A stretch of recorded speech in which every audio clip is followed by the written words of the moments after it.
नमस्कार विद्यार्थियों, इस वीडियो में आप बहुत ही आसान तरीके से बहुपद के गुणनखंड करना सीखेंगे।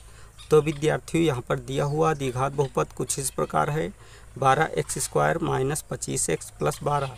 तो विद्यार्थियों, इस द्विघात बहुपद के गुणनखंड ज्ञात करने के लिए सबसे पहले हम x² के गुणांक का अचर पद से गुणा करते हैं। तो विद्यार्थियों, यहाँ पर हम देखते हैं x² का गुणांक 12 है और अचर पद भी 12 है। तो संख्या 12 का जब संख्या 12 से गुणा करते हैं तो संख्या 144 प्राप्त होती है। तो यहाँ पर हम संख्या 144 को इस प्रकार से लिख लेते हैं।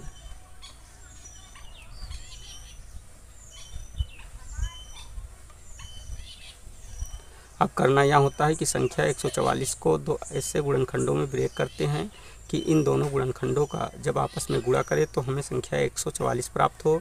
और यहाँ पर देखते हैं प्लस चिन्ह लगा हुआ है, अर्थात इन दोनों गुणनखंडों का जब आपस में जोड़ करें तो हमें संख्या 25 प्राप्त हो। तो विद्यार्थियों, संख्या 144 के दो ऐसे गुणनखंड 16 व 9 हैं, क्योंकि 16 का जब 9 से गुणा करते हैं तो संख्या 144 प्राप्त होती है और 16 में जब 9 जोड़ते हैं तो संख्या 25 प्राप्त होती है। अब हम यहाँ पर बराबर का चिन्ह लगा देते हैं। 12x² को ऐसे उतार लेते हैं, माइनस का चिन्ह लगाकर संख्या 16 व 9 को 16 प्लस 9 के रूप में यहाँ पर छोटे ब्रैकेट में लिख लेते हैं। छोटे ब्रैकेट के बाहर इंटू के रूप में x को लिख लेते हैं, प्लस का चिन्ह लगाकर संख्या 12 लिख लेते हैं। नेक्स्ट स्टेप में 12x² को ऐसे उतार लेते हैं। अब इस ब्रैकेट को ओपन करते हैं तो यहाँ पर माइनस का 16x प्राप्त हो जाता है और यहाँ पर माइनस का 9x प्राप्त हो जाता है, प्लस का 12 लिख लेते हैं। नेक्स्ट स्टेप में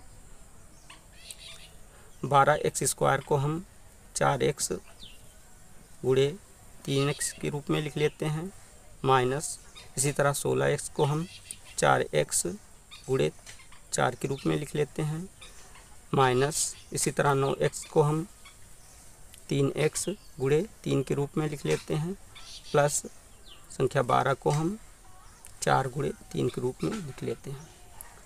नेक्स्ट स्टेप में इन दोनों पदों में व इन दोनों पदों में कॉमन देखते हैं। तो विद्यार्थियों, इन दोनों पदों में कॉमन 4x है तो 4x को बाहर निकाल लेते हैं और जो शेष बच जाता है उसको छोटे ब्रैकेट में लिख लेते हैं। तो यहाँ पहले पद से 3x शेष बचा तो 3x को छोटे ब्रैकेट में लिख लेते हैं, माइनस दूसरे पद से 4 शेष बचा तो 4 को लिख लेते हैं, ब्रैकेट को क्लोज कर देते हैं। इसी तरह इन दोनों पदों में कॉमन देखते हैं। तो विद्यार्थियों, इन दोनों पदों में कॉमन माइनस का 3 है तो माइनस के 3 को बाहर निकाल लेते हैं और जो शेष बच जाता है उसको छोटे ब्रैकेट में लिख लेते हैं।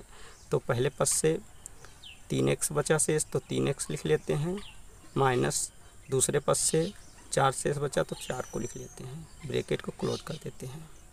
नेक्स्ट स्टेप में पुनः इन दोनों पदों में कॉमन देखते हैं। तो विद्यार्थियों, इन दोनों पदों में कॉमन 3x माइनस 4 है तो 3x माइनस 4 को एक ब्रैकेट में लिख लेते हैं तथा इंटू के रूप में दूसरे ब्रैकेट में 4x माइनस 3 को लिख लेते हैं, 4x माइनस 3। तो विद्यार्थियों, इस प्रकार बहुपद 12x² माइनस 25x प्लस 12 के यहाँ पर गुणनखंड एक ब्रैकेट में 3x माइनस 4 इंटू दूसरे ब्रैकेट में 4x माइनस 3 प्राप्त हुए। यही आंसर है।